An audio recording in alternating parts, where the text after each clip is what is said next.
Illustration 13 of unit 1 में एक point है, पॉइंट नंबर 7, जिसे हम समझ रहे हैं, है ना।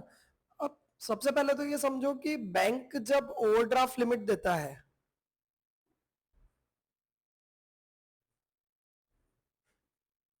तो ओवरड्राफ्ट के अगेंस्ट, एक मिनट यार, तो ओवरड्राफ्ट फैसिलिटी के अगेंस्ट जो सिक्योरिटी है वो सिक्योरिटी दो टाइप की होती है। एक तो फिक्स्ड असेट होती है कोई, जैसे कोई लैंड बिल्डिंग दे दिया आपने,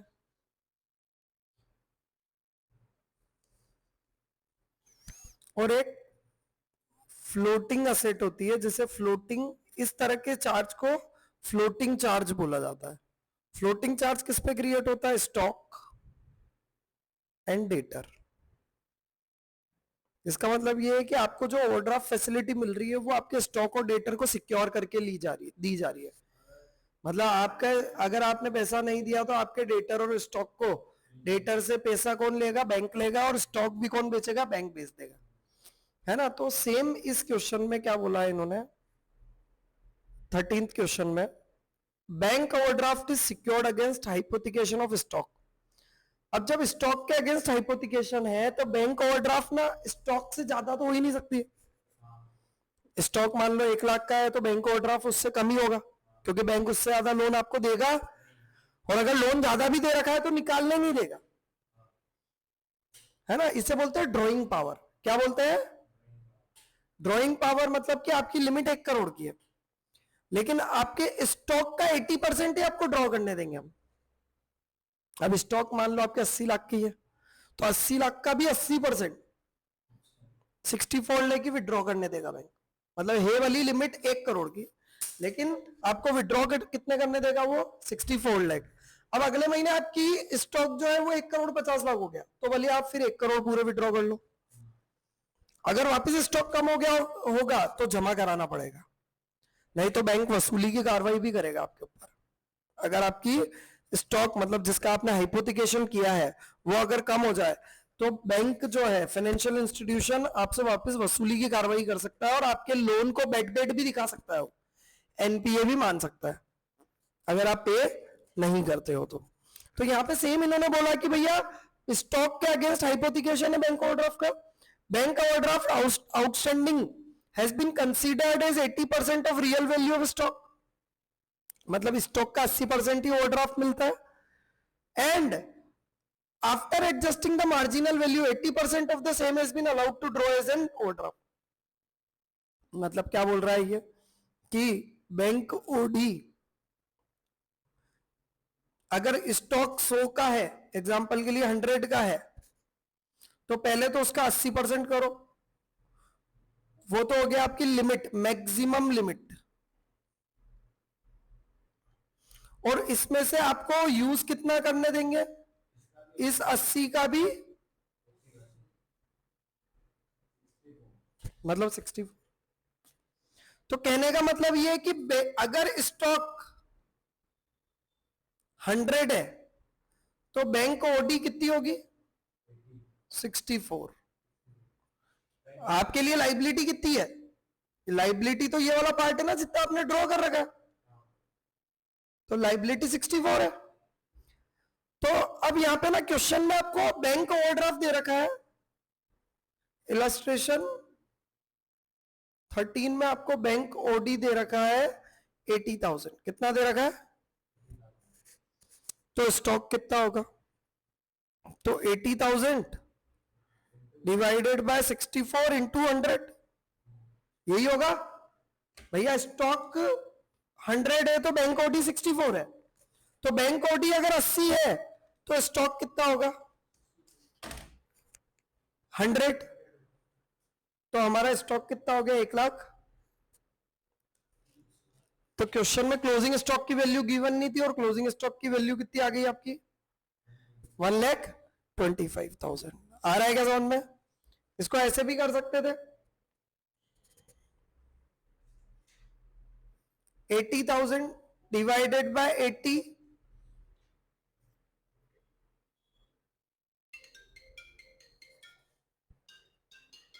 डिवाइडेड बाय 80 इंटू 100 किया तो आया ओडी की लिमिट, और वापस डिवाइडेड बाय 80 इंटू 100 किया तो आ गया स्टॉक की वैल्यू। मतलब सिंपली यार, अगर मेरे को क्लोजिंग स्टॉक गिवन होता तो मैं बैंक ओडी कैसे निकालता? अगर मुझे क्लोजिंग स्टॉक गिवन होता दैट इज 1,25,000, तो इसका मैं 80% इंटू 80%, तो मैं ओडी कैसे निकालता? 1,25 का इंटू 80/100 फिर इंटू, तो हमने क्या किया, ये उधर लेगा इंटू 100/80 इंटू 100/80। आ रहा है क्या समझ में? तो क्लोजिंग स्टॉक की वैल्यू आ गई। ओके, और कोई डाउट? आज हम कौन सा चैप्टर स्टार्ट करने वाले हैं? Manufacturing account. मैन्युफैक्चरिंग अकाउंट कौन बनाएगा? जो मैन्युफैक्चरर होगा, गुड्स का मैन्युफैक्चरर जो है वो मैन्युफैक्चरिंग अकाउंट बनाएगा। क्योंकि देखो, ट्रेडर के केस में तो डायरेक्ट गुड्स आ जाता है और वो उसे बेच देता है। मतलब ट्रेडर के केस में तो डायरेक्ट परचेस कॉस्ट दी हुई होती है और वही कॉस्ट ऑफ गुड्स सोल्ड हो जाती है।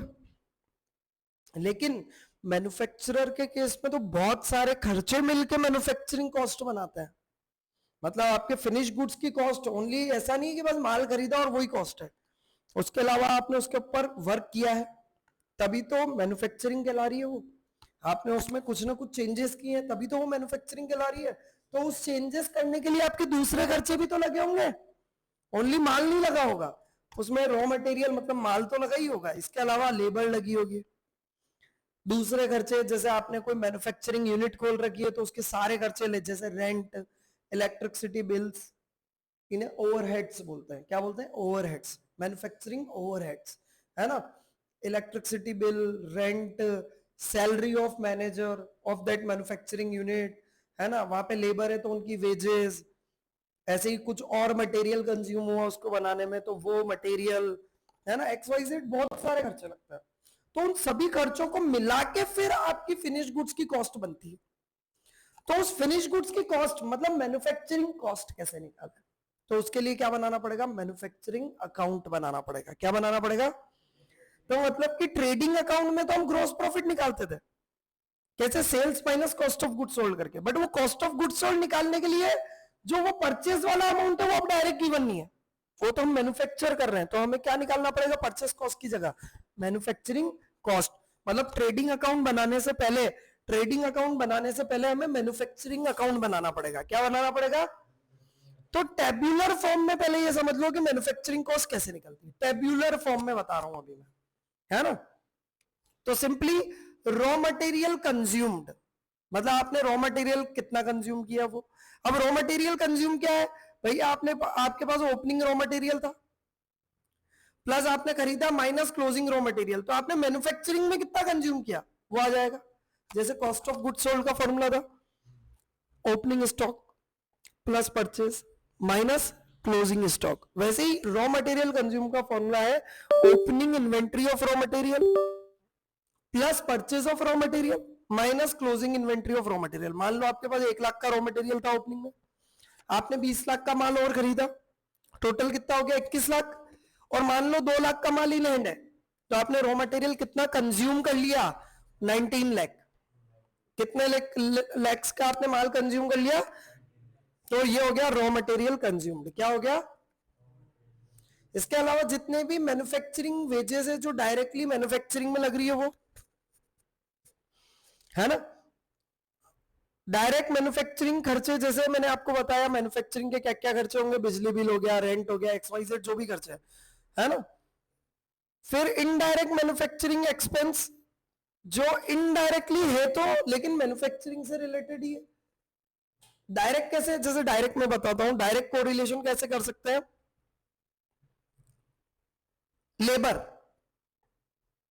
लेबर आप पर यूनिट के हिसाब से देते हो।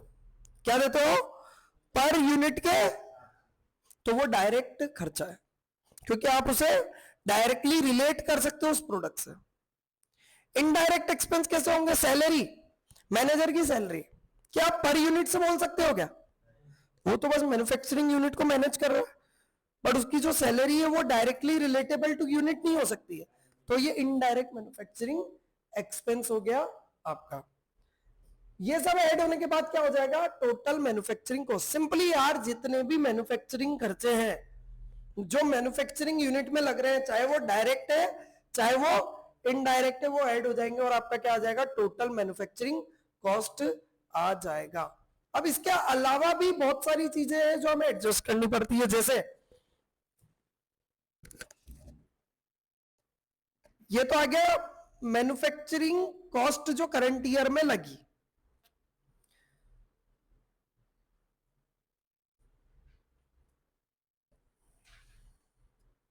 अच्छा, जो अब अगर मैन्युफैक्चरिंग यूनिट है कोई, तो उसमें तीन तरह की इन्वेंट्री होती है। कौन कौन सी, कौन कौन सी होती है? एक तो रॉ मटेरियल, एक WIP और एक finish goods, work in progress. अच्छा, रॉ मटेरियल को तो हमने एडजस्ट कर दिया, डायरेक्ट रॉ मटेरियल कंज्यूम्ड में कर दिया ना, opening plus purchase minus closing. तो रॉ मटेरियल का ओपनिंग क्लोजिंग स्टॉक तो रॉ मटेरियल कंज्यूम में एडजस्ट होके आ गया, अब उसकी कोई एडजस्टमेंट एंट्री की जरूरत नहीं। फिनिश गुड्स का ओपनिंग क्लोजिंग स्टॉक ट्रेडिंग में चले जाता है। फिनिश गुड्स जो बन चुका है उसका ओपनिंग स्टॉक ट्रेडिंग के डेबिट में आ जाएगा, फिर उसमें मैन्युफैक्चरिंग कॉस्ट ऐड हो जाएगी। मैन्युफैक्चरिंग मतलब जो गुड्स इस साल मैन्युफैक्चर हुए हैं उनकी कॉस्ट ऐड हो जाएगी और क्लोजिंग स्टॉक क्रेडिट में आ जाएगा। फिनिश गुड्स की बात वहां पे हो जाएगी, रॉ मटेरियल की बात हम कर चुके हैं। अब बात होती है ओपनिंग WIP की। किसकी? जो इस साल मैन्युफैक्चरिंग खर्चे लगे वो, प्लस इस साल के स्टार्ट पे जो वर्क इन प्रोग्रेस था वो भी इसमें ऐड कर देंगे, लेस क्लोजिंग, जो इस साल के एंड पे क्लोजिंग में वर्क इन प्रोग्रेस है। क्या वो गुड्स बन चुका है? अभी नहीं बना है। अच्छा, जो ओपनिंग में था वो बन चुका होगा, तो हमने करंट ईयर के मैन्युफैक्चरिंग कॉस्ट में ऐड कर दिया, और जो क्लोजिंग में है उसको लेस कर देंगे क्योंकि वो बना नहीं। तो जो फाइनल फिगर आएगा वो आएगा total cost of goods manufactured, cost of goods.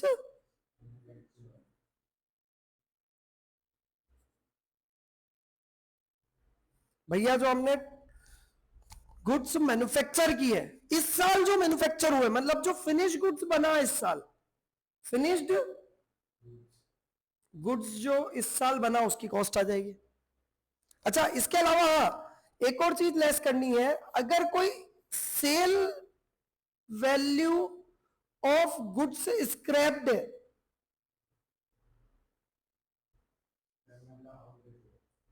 Goods scrapped या बाय प्रोडक्ट है। अरे यार भाई, मैन्युफैक्चरिंग में कुछ यूनिट ऐसी भी होती है जो डिफेक्टिव हो जाती है, वो आपने बेच दी तो उससे आपकी मैन्युफैक्चरिंग कॉस्ट को कम कर दो। मैन्युफैक्चरिंग में बहुत सारे ऐसे प्रोडक्ट होते हैं जो बाय प्रोडक्ट निकलते हैं, वेस्टेज, वो भी बिकता है, उसको कॉस्ट में से हटा दो। जैसे मान लो आपने, आपका कोई फर्नीचर बनाने का काम है, कारखाना है, फर्नीचर बनाने में प्लाई कटेगी तो जो कटी हुई वेस्ट है वो भी तो बिकती है, वो बिकी, वो उस फर्नीचर की कॉस्ट में से हटा दो, क्योंकि प्लाई की कॉस्ट तो पूरी ऐड कर ली आपने, बट प्लाई पूरी जो लग तो गई, बट वो जो बचा हुआ पार्ट था वो तो हमारे लिए स्क्रैप है, वो बाय प्रोडक्ट है एक तरह का, उसको बेचेंगे तो जो भी खर्चा, जो भी इनकम आएगी, जो भी सेल वैल्यू होगी वो पूरी लेस कर दो, वो हमारे लिए सेल है ही नहीं एक तरह की, हमारे लिए तो वेस्टेज है, तो उसको कॉस्ट में से हटा देना है। तो इस साल जितने भी खर्चे लगे वो plus opening WIP minus closing WIP minus cell value of scraped goods या बाय प्रोडक्ट, वो लेस कर दोगे तो क्या आ जाएगा, total cost of goods manufactured, मतलब फिनिश गुड्स की जो इस साल बनाए वो कॉस्ट आ जाएगी। फिर वापस ये जो कॉस्ट है कहां ट्रांसफर हो जाएगी, ट्रेडिंग के डेबिट में, जहां पे हम परचेज लिखते हैं। अगर हाँ आप कुछ ऐसे गुड्स को भी खरीदते बेचते हो जो डायरेक्ट आप खरीद के ही बेचते हो, तो वो भी टू परचेज ट्रेडिंग में ही आएगा, वो यहां नहीं आएगा, वो रॉ मटेरियल में कहीं ऐड नहीं होगा। कुछ गुड्स ऐसे होते हैं जो हम खुद बनाते हैं, और कुछ गुड्स ऐसे होते हैं जो हम डायरेक्ट खरीद के सेल करते हैं, तो वो जो खरीद के बेचते हैं वो तो डायरेक्ट टू परचेस करके आ जाएगा वहां पे, और जो हम बनाते हैं वो मैन्युफैक्चरिंग अकाउंट के थ्रू रूट होते हुए ट्रेडिंग में जाएगा। तो मतलब जितने भी मैन्युफैक्चरिंग से रिलेटेड खर्चे हैं वो एक सेपरेट अकाउंट में दिखाने हैं आपको, जिसका नाम क्या देना है आपको, मैन्युफैक्चरिंग अकाउंट। तो जहां आप एंट्री करते थे खर्चों को ट्रेडिंग डेबिट टू एक्सपेंस या पीएनएल डेबिट टू एक्सपेंस, अब एक नया अकाउंट खुल जाएगा manufacturing account debit to expense. वो खर्चे जो मैन्युफैक्चरिंग से डायरेक्टली इनडायरेक्टली रिलेटेड है वो सब मैन्युफैक्चरिंग अकाउंट में आ जाएंगे। ठीक है, मतलब मैन्युफैक्चरिंग यूनिट के सारे किए गए खर्चे, फिर उसका जो नेट आएगा ये total cost of goods manufactured, ये कहां ट्रांसफर हो जाएगा, ट्रेडिंग के डेबिट में। फिर जैसा हम कर रहे थे वैसे ही चलेगा। डायरेक्ट मैन्युफैक्चरिंग एक्सपेंसेस क्या होते हैं? डायरेक्ट मैन्युफैक्चरिंग एक्सपेंसेस वो होते हैं जिसे आप डायरेक्टली पर यूनिट से रिलेट कर सकते हो। जैसे एग्जांपल के लिए 1 lakh units were produced in A factory, per unit material cost was 10 rupees, per unit material cost is 10 rupees. तो ये क्या है, डायरेक्ट मटेरियल है, या मैं इसको बोलूंगा रॉ मटेरियल कंज्यूम या डायरेक्ट मटेरियल, क्या बोलूंगा, क्योंकि क्या मैं इसे डायरेक्टली पर यूनिट के हिसाब से रिलेट कर सकता हूं। पर यूनिट जो भी मैं मैन्युफैक्चर करूंगा उसमें 10 रुपए का मटेरियल लग रहा है, 5 रुपए का लेबर लग रहा है पर यूनिट। बहुत सारी इंडस्ट्रीज ना ठेके में चलती है, मतलब लेबर को ठेके में दे दिया जाता, ठेका मतलब कॉन्ट्रैक्ट। मैन्युफैक्चरिंग वाला, अब जैसे मैंने कोई फैक्ट्री खोली, मान लो मैंने ईट मैन्युफैक्चरिंग प्लांट खोला, ईट सीमेंट ईट मैन्युफैक्चरिंग प्लांट, एक तो लाल ईट आती है, एक सीमेंट ईट आती है, या एक फ्लाई ऐश ब्रिक्स आती है।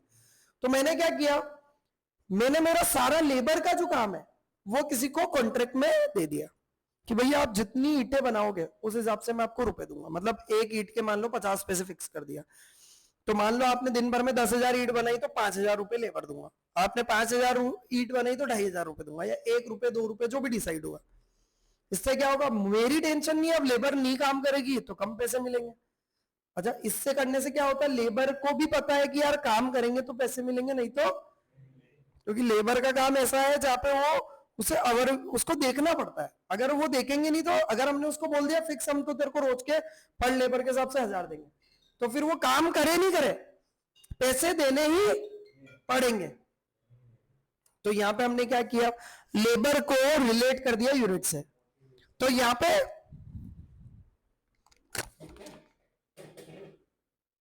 हमारा लेबर कॉस्ट पर यूनिट है 5, ये भी डायरेक्ट लेबर है, डायरेक्ट वेजेस।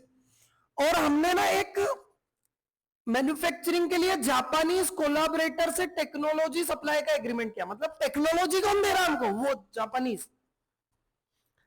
कैसे ऐसा होता है कि यस, जैसे टोयोटा और सुजुकी का टाइप है, सारी R&D कौन करता है, टोयोटा, दोनों मिलके करते हैं। इसीलिए R&D मतलब रिसर्च एंड डेवलपमेंट। इसीलिए आप देखना टोयोटा की और मारुति की नेक्सा का जो सेगमेंट है उसकी गाड़ियां एक ही है,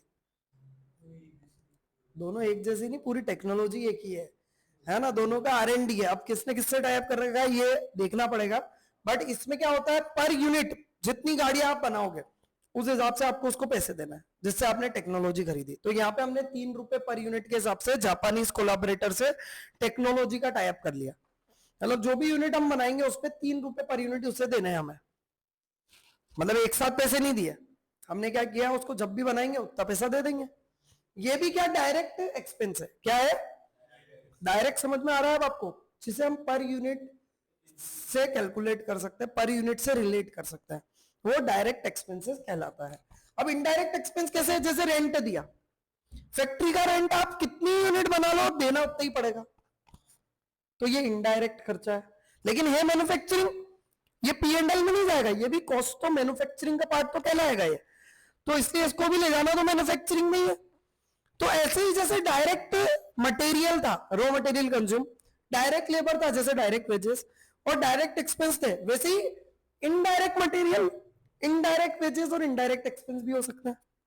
ऐसी वेजेस जिसे हम पर यूनिट से रिलेट नहीं कर सकते, जैसे हमने लेबर अपॉइंट कर दिया वही ईट वाले प्लांट में 1,000 रुपए पर डे के हिसाब से, अब यहाँ पे यूनिट वो कितनी भी बनाए 1,000 देने ही, तो ये क्या हो गया, लेकिन हाँ ये मैन्युफैक्चरिंग कॉस्ट में ऐड करूंगा क्या, यस। तो इनडायरेक्ट वेजेस, इनडायरेक्ट मटेरियल, मान लो कोई ऐसा यूनिट है जो लग भी सकता है लेकिन फिक्स क्वांटिटी में नहीं लगता है, तो इनडायरेक्ट मटेरियल हो गया जिसे आप रिलेट नहीं कर पाओगे। जैसे मान लो कि आप कोई चिप मैन्युफैक्चरिंग प्लांट है, इलेक्ट्रॉनिक चिप्स जो लगती है, मदरबोर्ड्स हो गए, मोबाइल के मदरबोर्ड्स हो गए, जो भी XYZ इलेक्ट्रॉनिक आइटम में सब में चिप आती है, आजकल कारों में भी आती है। उस चिप को बनाने में जो सोल्डिंग के पार्ट्स लगते हैं, वो नहीं लगते जो जिससे सोल्ड करते हैं, लाइक वेल्डिंग के लिए जो करते हैं, वो कितना कंज्यूम हो रहा है पर यूनिट से डिटरमाइन नहीं होता है, तो वो इनडायरेक्ट मटेरियल हो गया।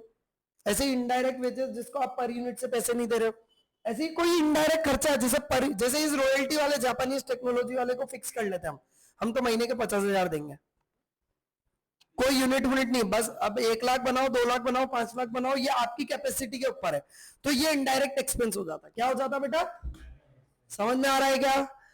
तो ये खर्चे वही सब ऐड तो वही होंगे, बस समझना जरूरी है कि डायरेक्ट इनडायरेक्ट क्या है। आ रहा है क्या समझ में? अब अभी मैंने बात की कि अगर कोई बाय प्रोडक्ट बन रहा है, उस बाय प्रोडक्ट को बेचने पे जो पैसा आ रहा है वो आपकी मैन्युफैक्चरिंग खर्चे में से कम करना है। क्या करना है? कम करना है। जैसे एग्जांपल के लिए शुगर मैन्युफैक्चरिंग प्लांट में एक बाय प्रोडक्ट शुगर किससे बनती है? गन्ने से। गन्ने से जो कचरा निकलता है ना, वो उसे बोलते हैं मोलेसिस। ठीक है, वो जो कचरा है वो भी बिकता है, वो भी बिकता है ना? जैसे पशु आहार में बिक जाएगा या जिस भी चीज में बिकेगा बिक जाएगा, है ना? तो जो मोलेसिस है वो बेचने पे जो पैसा आया वो शुगर की मैन्युफैक्चरिंग कॉस्ट में से कम हो जाएगा। ऐसे ही बटर मिल्क, बटर बना रहा है तो छाछ निकलेगी, वो छाछ भी बिकेगी, वो उस बटर की कॉस्ट में से लेस कर सकते हो आप, है ना? तो ऐसे करके कोई भी अगर बाय प्रोडक्ट है तो उसकी जो भी सेल वैल्यू आ रही है वो उसकी कॉस्ट में से लेस करनी है। अभी हमने मैन्युफैक्चरिंग कॉस्ट निकाली थी थ्रू ए स्टेटमेंट, अब अकाउंट कैसे बनेगा ये देख लीजिए।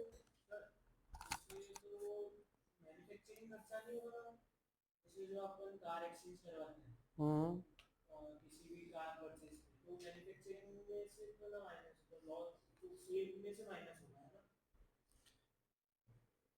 ना। कोई कार मैन्युफैक्चरर है, जैसे ह्युंडई का शोरूम है, तो वो तो सेल्स वालों का पार्ट हो गया ना, मैन्युफैक्चरिंग का पार्ट तो खत्म ही हो गया। सेल्स के अकाउंट में जाएगा, सेल्स में से लेस कर दिया।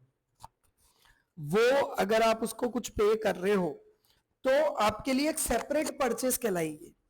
सेल की एंट्री, जैसे मान लो ह्युंडई शोरूम पे आप गए, आपने क्रेटा ली 15 लाख की, उसमें एक शोरूम प्राइस मान लो 15 लाख है विद जीएसटी, आरटीओ अलग है। शोरूम के पास कौन सा पैसा जाता है? ओनली एक शोरूम, आरटीओ को जाता है और इंश्योरेंस कंपनी को जाता है।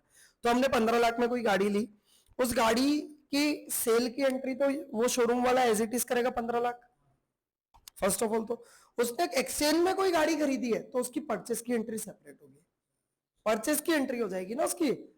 जैसे मान लो ईशान आया मेरे पास, तो मैंने गाड़ी की सेल की एंट्री कर दी, ईशान टू सेल्स 15 लाख, है ना? हाँ जी, 11.5। हाँ जी, तो यहां पे एंट्री क्या की उसने? पहले ईशान टू सेल्स 15 लाख और वापस परचेस टू ईशान, मान लो 3 लाख में गाड़ी काटी तो परचेस टू ईशान हो गया 3 लाख और 12 लाख रुपए उसको उससे ईशान से ले लिए। तो यहाँ पे एंट्री ऐसे होगी, है ना? वो तो मैन्युफैक्चरिंग का तो कोई रिलेशन ही नहीं है ना उस सेकंड हैंड गाड़ी से, वो तो वापस सेकंड हैंड गाड़ी बेच देगा। और पहली बात तो मैन्युफैक्चरिंग, अगर हम कार मैन्युफैक्चरर की बात करें तो वो तो डीलर अपॉइंट करता है, गाड़ी तो कौन बेचता है? डीलर बेचता है। Dealer is a separate person, है ना? अब मैन्युफैक्चरिंग अकाउंट, सबसे पहले डेबिट में क्या आएगा? जितना भी मैन्युफैक्चरिंग रॉ मटेरियल लगा है, कंज्यूम्ड हुआ है, वो आ जाएगा।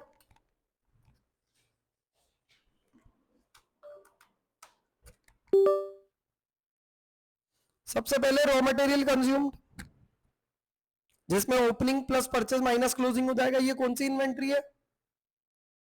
ये कौन सी इन्वेंट्री है बेटा? रॉ मटेरियल की। फिर डायरेक्ट वेजेस, डायरेक्ट वेजेस समझ में आ गया? अभी हमने बात की थी डायरेक्ट एक्सपेंस, जैसे अभी हमने रॉयल्टी का पेमेंट दिया था, ये हो गई प्राइम कॉस्ट। इसे क्या बोलते हैं? इन तीनों को अगर जोड़ दे तो क्या बन जाता है? What is prime cost? Direct material. Prime cost क्या होती है? तो प्राइम कॉस्ट इज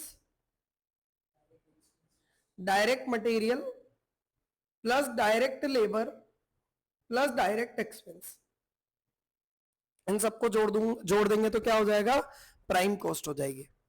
उसके बाद इनडायरेक्ट जितने भी खर्चे हैं, जैसे फैक्ट्री ओवरहेड में रॉयल्टी, हायर चार्जेस, इनडायरेक्ट खर्चे जैसे रिपेयर, मेंटेनेंस, डेप्रीसिएशन, इन सबको जोड़ देंगे।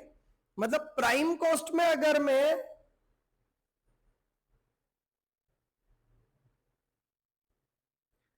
प्राइम कॉस्ट में इनडायरेक्ट मैन्युफैक्चरिंग एक्सपेंसेस जोड़ दूं, इनडायरेक्ट मैन्युफैक्चरिंग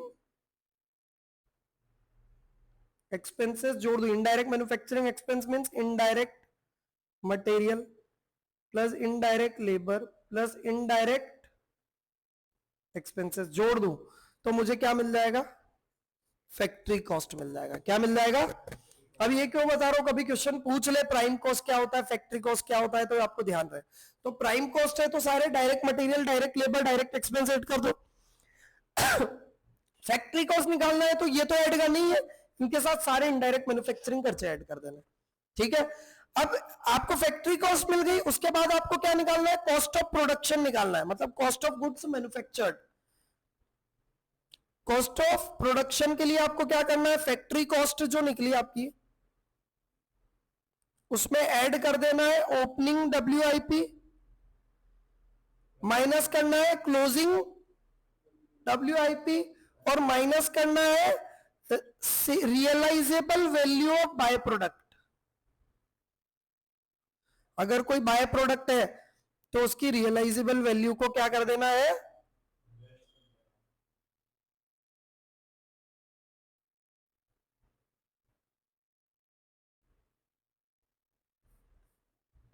समझ में आ रहा है?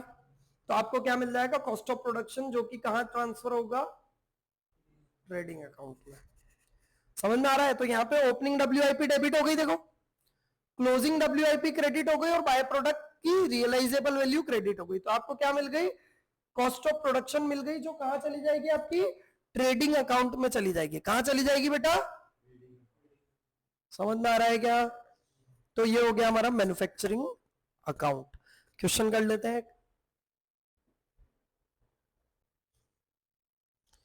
Mister Vimal runs a factory which produces soaps. Following detail were available in respect of manufacturing account activities for the year ended 31st March 22.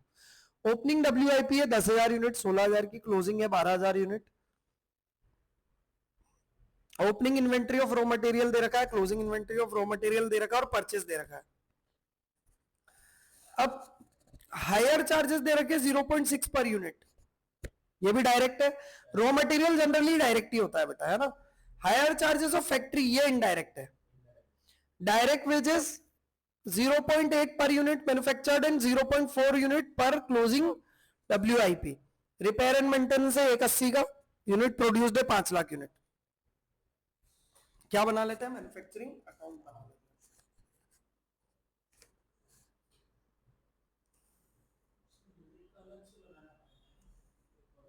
Unit column अलग बनाना पड़ेगा, bracket में भी लिख सकते हो, कोई दिक्कत नहीं है। ठीक है, सबसे पहले manufacturing account, raw material consumed, कितना कंज्यूम हुआ है रॉ मटेरियल, तो परचेस कितनी है आपकी 8,20,000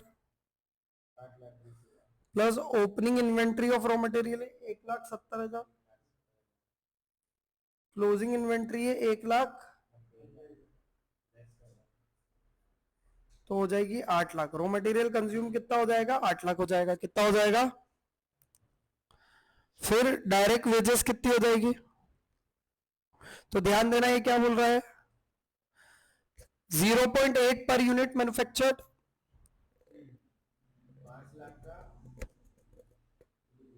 5 लाख यूनिट मैन्युफैक्चर की, उसका 0.8 प्लस क्लोजिंग WIP है 12,000 यूनिट की, कितने रुपए की, 12,000, उस पर भी 40 पैसे खर्चा किया, मतलब इस साल जो मैन्युफैक्चरिंग में गया है। तो 5 लाख का 0.8 4 लाख, और 12,000 का 0.4 4,800, तो 4,40,000 800 का डायरेक्ट वेजेस है। और डायरेक्ट एक्सपेंसेस में एक ये हायर चार्जेस आएगा। हायर चार्जेस कितने के बेटा? 0.6 इंटू 5 लाख, 3 लाख हो जाएगा, 3 लाख हो जाएगा। ये भी डायरेक्ट एक्सपेंस है ना, ये आपकी प्राइम कॉस्ट हो गई। वैसे यहां पे प्राइम कॉस्ट लिखने की जरूरत नहीं है बेटा, पूछा नहीं है तो। ये तो होगा सारे डायरेक्ट एक्सपेंस। अब इनडायरेक्ट खर्चों में क्या है? Higher charges of factory, higher charges of factory,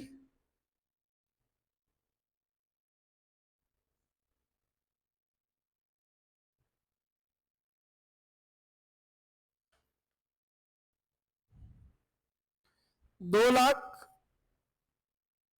20,000। Repair and maintenance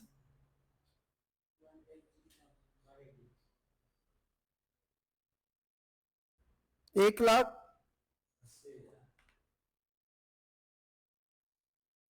ठीक है। अब ओपनिंग डब्ल्यूआईपी कितने की थी आपकी? ओपनिंग डब्ल्यूआईपी हमारी 16,000 की, और क्लोजिंग डब्ल्यूआईपी कितने की है?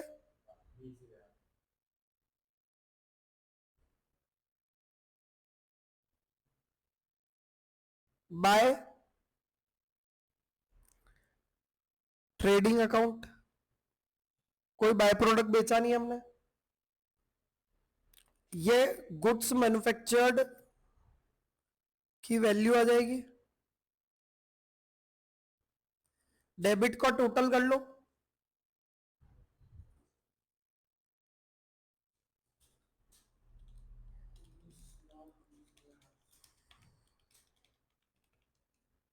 हायर चार्जेस ऑफ फैक्ट्री 2,20,000 है ना।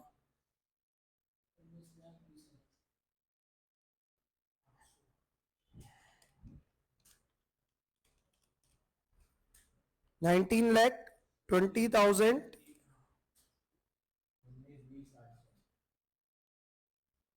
लेस 20,000 कर लो,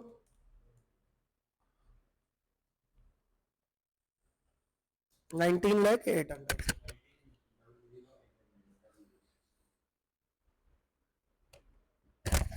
ठीक है।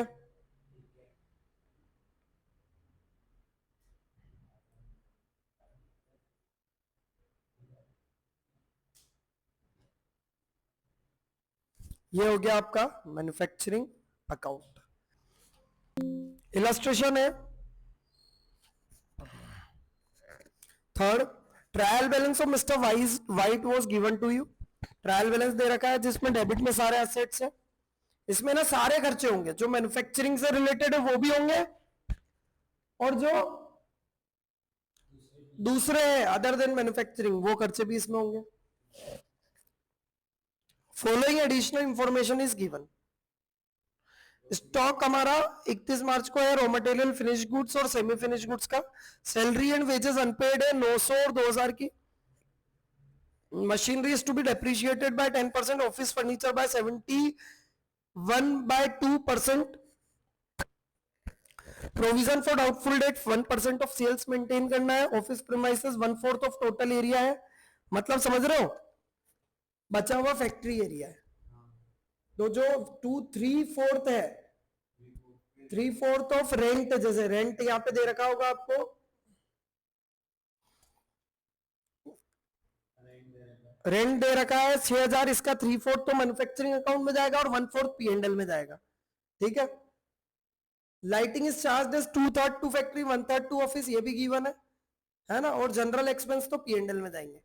अब आपको यहाँ पे क्या करना है? ट्रेडिंग P&L और बैलेंस शीट बनानी है। Trading P&L, manufacturing, trading P&L और बैलेंस शीट बनानी है। तो इसमें से कौन कौन से मैन्युफैक्चरिंग में जाएंगे? एक तो रॉ मटेरियल, एक WIP, कैरेज ऑन परचेज हम मानेंगे, डायरेक्ट मैन्युफैक्चरिंग खर्चा ही मानेंगे, ये रॉ मटेरियल की कॉस्ट में ऐड कर देंगे हम तो। ठीक है। ऐसे ही वेजेस डायरेक्ट वेजेस ही होगी। सैलरीज को हम इनडायरेक्ट मानेंगे, P&L में ले जाएंगे। हम मानेंगे इसमें से सारी सैलरी P&L में लगी है। टेलीफोन पोस्टेज इनडायरेक्ट है। Repair to office furniture P&L में जाएगा। रिपेयर टू प्लांट, ये मैन्युफैक्चरिंग में जाएगा। प्लांट एंड मशीनरी के ऊपर जो डेप्रिसिएशन है वो भी मैन्युफैक्चरिंग में जाएगा। ठीक है, तो यहां पे हम बना लेते हैं एक manufacturing account.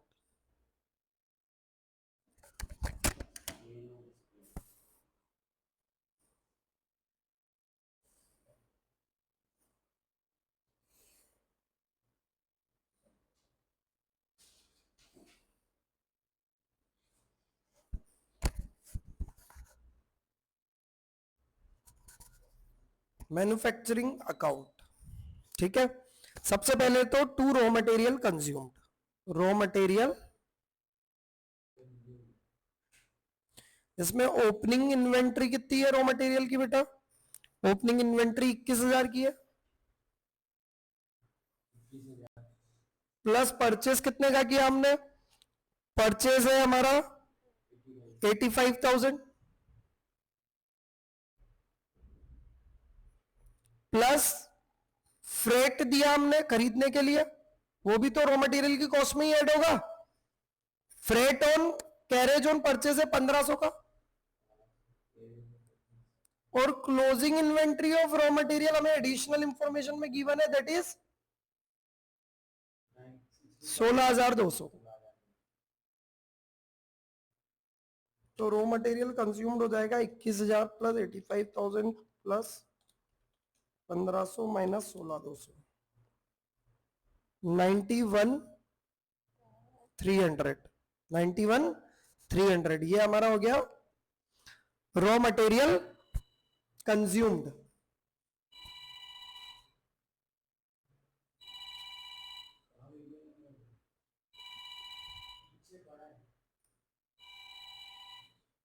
To wages, wages हम मानेंगे मैन्युफैक्चरिंग से रिलेटेड ही होगी। वेजेस कितने की है बेटा? वेजेस है 13,000 की, और अनपेड भी है कुछ वेजेस। वेजेस अनपेड कितनी है? 2,000 की। तो टोटल वेजेस हमारी कितनी हो जाएगी? 2,000 तो अनपेड है, और 13,000 रुपए हमने पे कर दिए, तो 13,000 प्लस 2,000, 15,000 की वेजेस हो गई।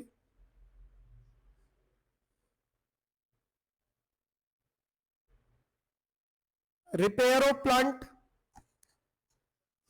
रिपेयर ऑफ प्लांट है 1,100 रुपए का।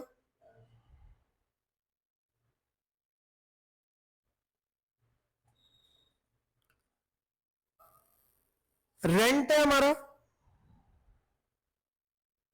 6,000 का 3/4 यहां आएगा मैन्युफैक्चरिंग में। लाइटिंग 2/3, 1,350 का 2/3,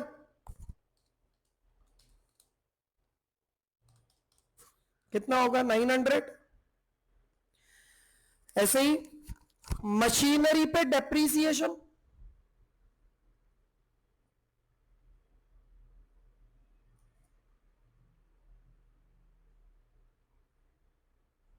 मशीन तो पूरी मैन्युफैक्चरिंग में ही लगी ना भाई, तो कितने की है? 70,000 की मशीन है, उस पर डेप्रीसिएशन लगाना है 10%। कितना लगाना है?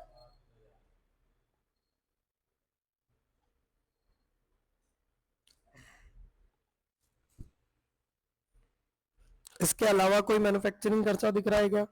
नहीं है। अब इसमें क्रेडिट में ऑफिस के खर्चे थोड़ी ऐड होंगे बेटा, तो वो रेंट ले लिया ना हमने। By closing WIP, sorry opening WIP कितनी थी हमारी? ले लिया हमने, देख। ओपनिंग WIP हमारी कितनी है बेटा? Opening WIP 9,500। क्लोजिंग WIP हमारा कितना है? एडिशनल इंफॉर्मेशन में गिवन है, सेमी फिनिश गुड्स करके जो दे रखा है 7,800। सेमी फिनिश गुड्स क्या होता है? हाँ। फिर सेल ऑफ स्क्रैप 2,500 है,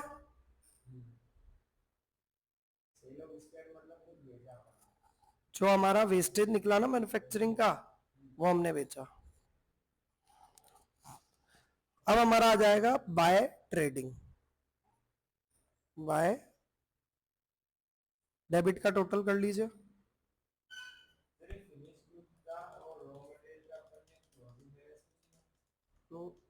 रॉ मटेरियल का क्लोजिंग बैलेंस तो हमने लेस कर चुके हैं ना हम, रॉ मटेरियल कंज्यूम निकालते रहे। फिनिश गुड्स तो अब ट्रेडिंग अकाउंट में आएगा ना।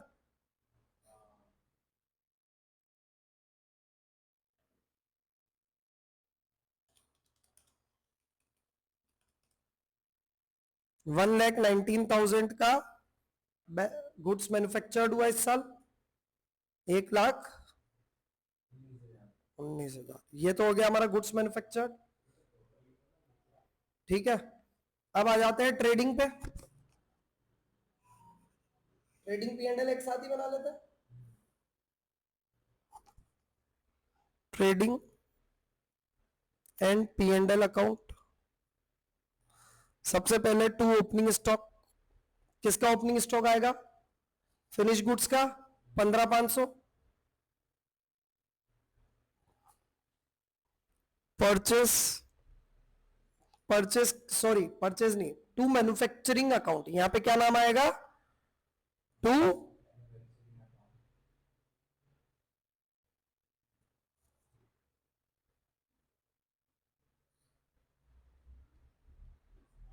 $1,19,000। कोई ऐसा खर्चा जो ट्रेडिंग में जाए नहीं है। By closing stock. Finish goods का क्लोजिंग स्टॉक कितना है बेटा? 18,100। Bye sales 1,67,200।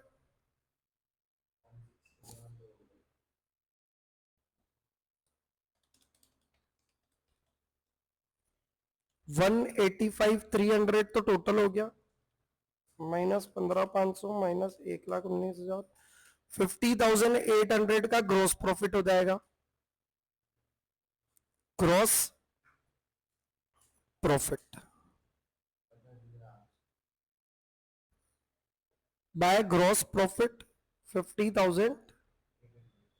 अब सारे जो खर्चे हैं जो हम मैन्युफैक्चरिंग और ट्रेडिंग में नहीं लगे वो यहां आ जाएंगे। जैसे सैलरीज, आउटस्टैंडिंग सैलरी कितनी दे रहा है वो? टोटल पे कितना किया हमने? पे किया है भैया 10,000 प्लस आउटस्टैंडिंग है 900। 10,900 हमारा टोटल खर्चा हो जाएगा। टेलीफोन एंड पोस्टेज हो जाएगा 1,000।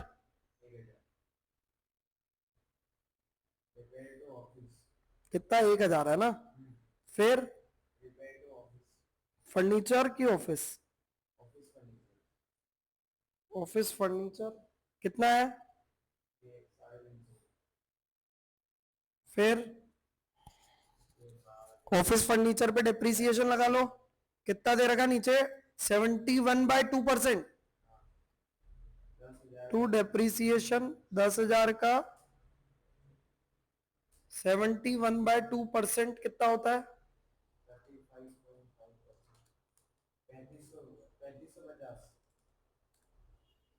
3,550।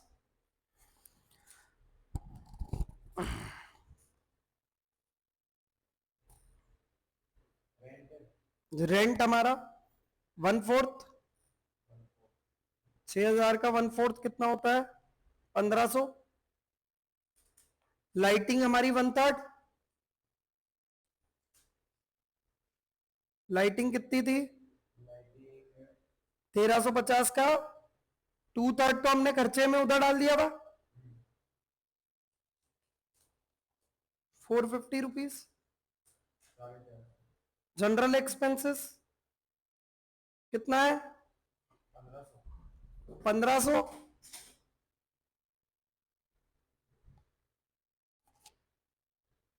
और कोई खर्चा है क्या?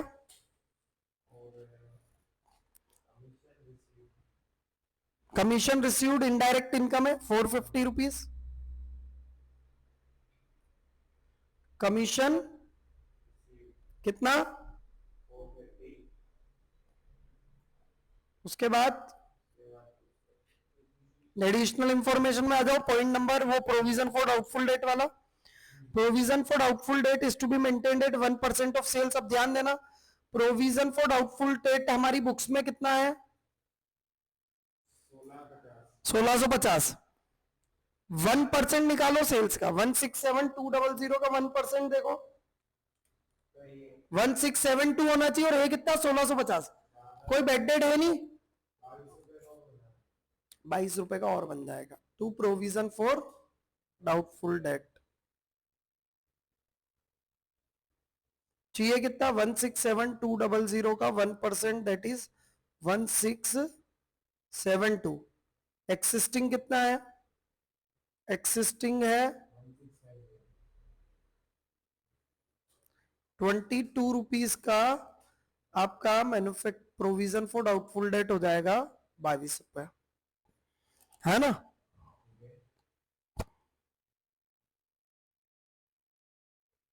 ये हो गया हमारा। तो हमारा, सॉरी, डेबिट का टोटल करो, क्रेडिट में से माइनस करो, प्रॉफिट है कि लॉस है पता चल जाएगा।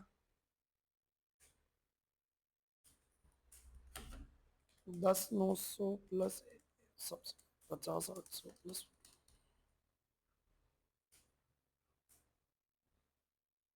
51,250।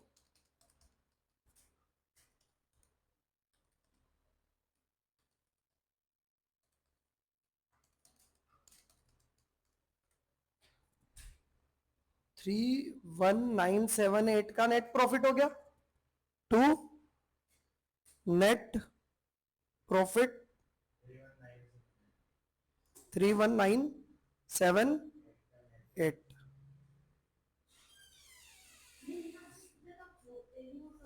Balance sheet, capital account. Capital account का बैलेंस कितना था? 1,00,000 प्लस प्रॉफिट हुआ आपका 31,978 लेस कोई ड्राइंग है क्या डेबिट में? देखो कोई ड्राइंग नहीं है, तो 131978। इसके अलावा लाइबिलिटीज में क्या है? एक तो क्रेडिटर है, देखो सन्ड्री क्रेडिटर कितने के हैं? फिर उसके बाद बिल्स पेबल कितना है? 7,000। उसके बाद डायरेक्ट बैंक ओवरड्राफ्ट है कितना है? 8,000। असेट में आ जाइए, असेट में क्लोजिंग स्टॉक की लिख रहा हूं डायरेक्ट में, closing stock of raw material WIP और फिनिश गुड्स। एडिशनल इंफॉर्मेशन में से बोलो, रॉ मटेरियल कितना है? 16,000। WIP अनफिनिश गुड्स और फिनिश गुड्स, फिनिश गुड्स 7,800 है ना? देख ले एक बार, सेमी फिनिश गुड्स कितने हैं? तो वो WIP है ना बेटा यार,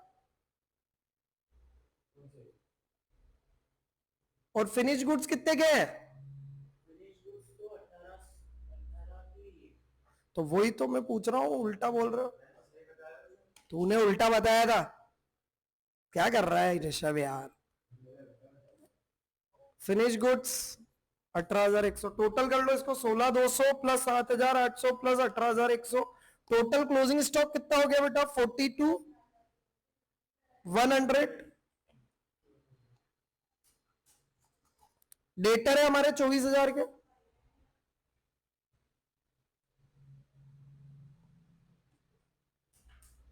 लेस प्रोविजन हमारा ऑलरेडी कितना है बुक्स में? 1650 प्लस 22 रुपए, 1672 रुपए बना दिया था।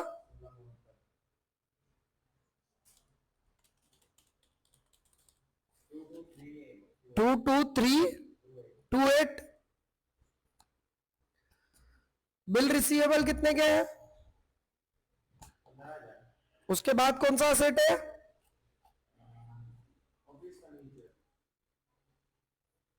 ऑफिस फर्नीचर है।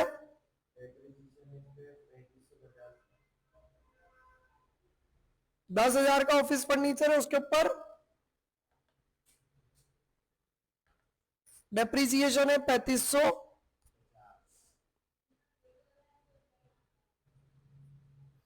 6450। प्लांट एंड मशीनरी 70,000 की,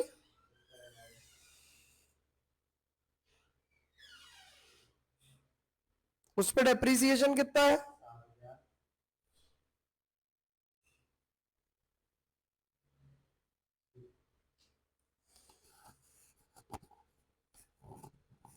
देन आउटस्टैंडिंग सैलरी कितनी थी एडिशनल इंफॉर्मेशन में? सैलरी बोल रहा हूं, तू वेजेस बोल रहा है यार। Outstanding wages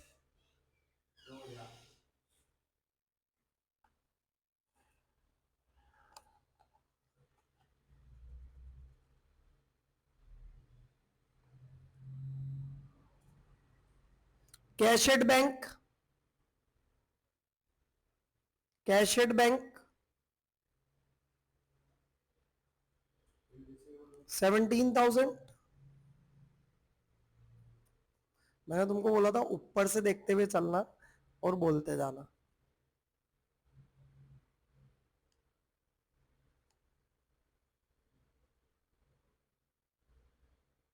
okay done, total कर लो।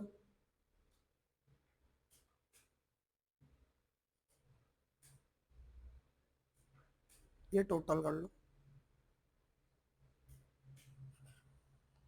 बैलेंस शीट का टोटल हो गया 165878। ओके, इसके आगे के जो क्वेश्चंस है वो आपके लिए होमवर्क है, कल संडे है तो आपके लिए मैन्युफैक्चरिंग अकाउंट भी हो गया है, पूरा एक इलस्ट्रेट कॉम्प्रिहेंसिव क्वेश्चन जिसमें manufacturing, trading, P&L, balance sheet सब था, वो भी हमने कर लिया है। फिर भी कोई डाउट हो तो नेक्स्ट क्लास में आप ले सकते हो। मैन्युफैक्चरिंग अकाउंट हमारा कंप्लीट हो गया है, ऑलमोस्ट पूरा हमारा फाइनल अकाउंट्स कंप्लीट हो गया है। ठीक है, और कोई डाउट है? करे खत्म। ओके।